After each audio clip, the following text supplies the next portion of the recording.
ستوتش سعيد الكثيري يمرر الكرة ويستقبلها مرة أخرى من ستوتش، مسجل الهدف الثاني في الدقيقة 15 بعد ربع ساعة. العين تقدم بهدفين مقابل لا شيء.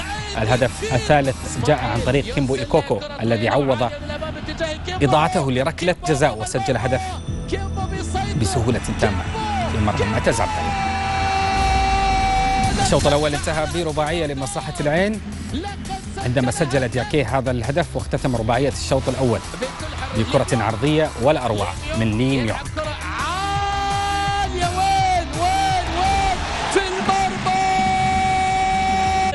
الشوط الثاني عجمان سجل هدفه الوحيد في هذه المباراة عن طريق هدافه بوريس كابي، لكنه يعاقب على هذا الهدف لأن العين بعد هذا الهدف سجل 3 أهداف بالتمام والكمال.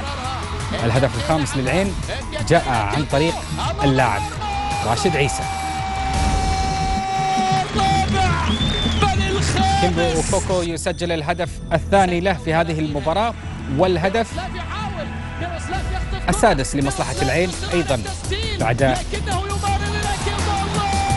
صنع اللاعب ستوتش صنع هدفين في هذه المباراة، لكن الكرة مقطوعة وصنع صنع 3 أهداف في هذه المباراة وسجل الهدف السابع.